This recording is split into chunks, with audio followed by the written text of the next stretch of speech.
set up, and many pastors came, and the school moms set up a feast over here. All of the children wore a hat with a different job that a pastor does.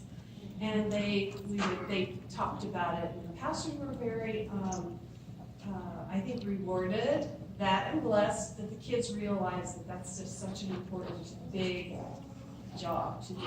We did that.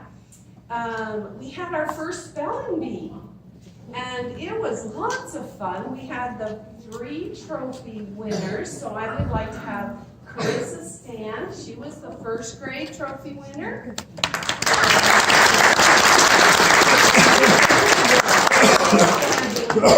Pierce took 3rd and 5th grade.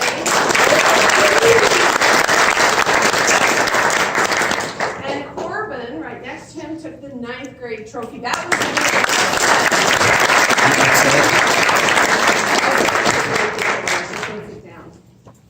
I'd like to have our 3 freshmen stand up, please.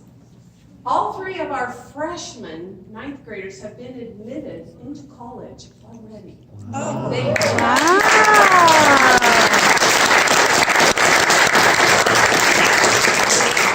Now, we took them on a little field trip up to Green River College, and Green River is now a college, not a junior college, because they're passing out some 4-year degrees now.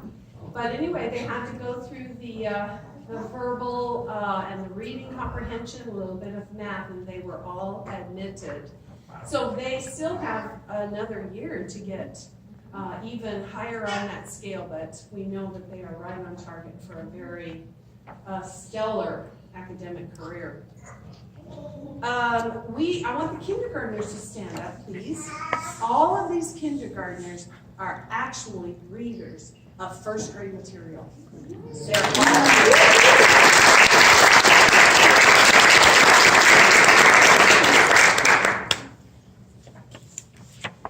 This was the first year that we included a lot of classical literature. You know, we started out our 4 years ago, we were pretty solidly Alabeka, which is a wonderful curriculum, but we found some very rich classical texts that we have been putting in. The upper grades have just finished Julius Caesar. They did Tom Sawyer, and the discussion of the big principles and ideas and values and character traits that are included in those rich literature pieces now have been discussed by these kids. 3rd graders and we did, of course, Charlotte's Web, the classic, and Cricket in Times Square, which is a really wonderful book if you haven't read it. And 1st graders love The Courage of Sarah Noble. In fact, I've heard Mrs. Warren a couple of times when things got scared. Oh, remember The Courage of Sarah Noble? What would Sarah do? Right? She would say to them. So classical literature has really been put into our year. 1st graders started cursive and are beautiful writers. You'll get to take home in another week their writing, and it's gorgeous. And that's really good for 1st grade. The other thing is we started a grammar program called Shirley Grammar, and some of you may know it, but we've only been doing it for about a month, but it is really yielding great rewards. And we're going to demonstrate that for you today. Pierce is going to come up. Would you mind coming up? Oh, you have the board. You guys can bring the board out. The 1st graders are Pierce is going to lead them through this sentence, and the 1st graders are going to then answer the question on all the different parts of speech in the sentence. This is a 6th grade program, actually, that we have used across the 1st, 3rd, and 5th grade level. And they are doing great. So, 1st grade, can you stand up? And we will do it just like class. We'll read it together. Ready? Begin. The panda escaped quickly from the fenced area in the city zoo. What? Escaped quickly from the fenced area in the city zoo? Panda. Subject noun. What's being said about panda? Panda escaped. Verb. Escaped how? quickly, adverb. From preposition. From what area? Object of the preposition. The article adjective. What kind of area? Fenced. Adjective. In preposition. In what? Zoo. Object of the preposition. The article adjective. City. What kind of zoo? City. Adjective. The article adjective. Subject, noun, verb, pattern, skill check. From the fenced area, prepositional phrase. In the city zoo, prepositional phrase. Period, statement, declarative sentence. Go back to the verb, divide. Very good. Wow, yay! So just a month, and they already have solidly those parts of speech. You guys can sit back down. Very well done. And so we were really excited when we discovered how well that program worked. We also did the food bank this year. We collected food at Christmas time and took this on their food bank. That was a first.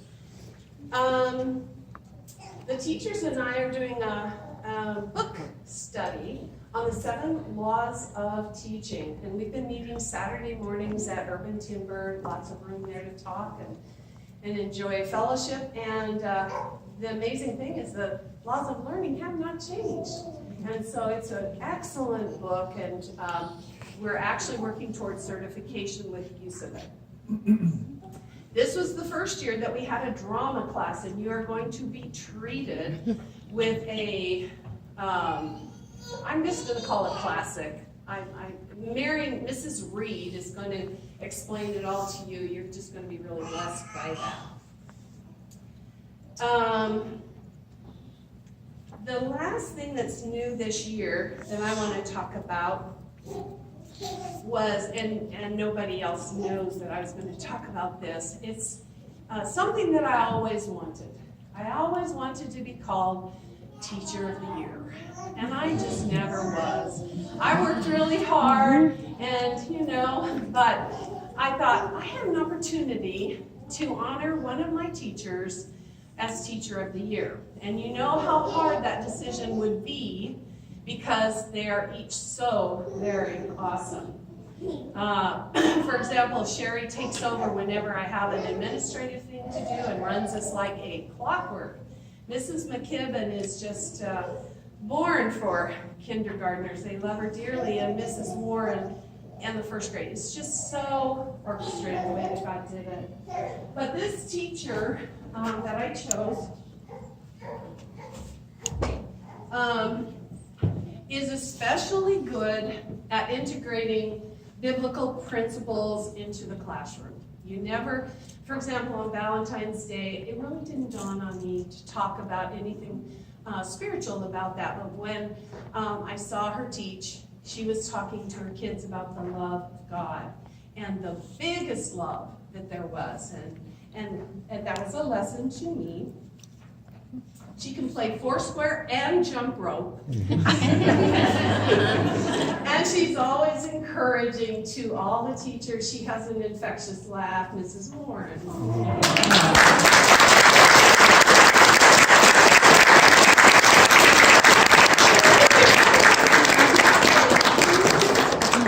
Oh, there you go. Let's get a picture. Oh. Who are we smiling at? Smile at me, over here. Smile, smile.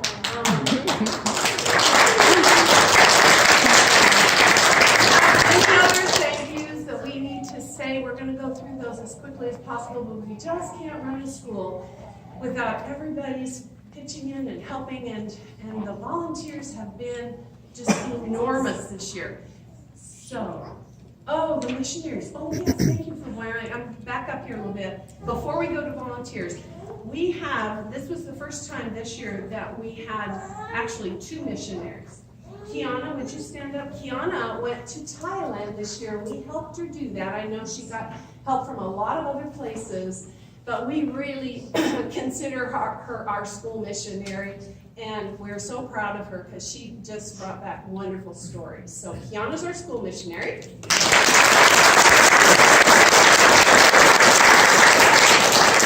And then Laura and Micah Myers, if you guys would come up, would you just mind? If you don't mind. So Laura and Micah are headed to Papua New Guinea. We know them because Laura is Mrs. Warren's daughter, and they have been training and they are ready to go out. And they came and spoke to us at chapel and told us all about Papua New Guinea, what they'll be doing. Do you know there are over 800 languages, and they're going to turn one of those into a Bible eventually. So someone who doesn't have a Bible will have it in their own language now. So we're taking on them next year in September, and all the students will bring nickels and dimes and quarters and whatever we have, part of our allowance, and we will send you a small check every year because you're now our missionaries too. We want to give you this. I thought, what can I give somebody? And I thought, well, technology's not always going to work. So here's some journals, old-fashioned. You can write down your memories and your stories and bring them back to us. And here's our thank you card for that. So, Laura and Micah Myers.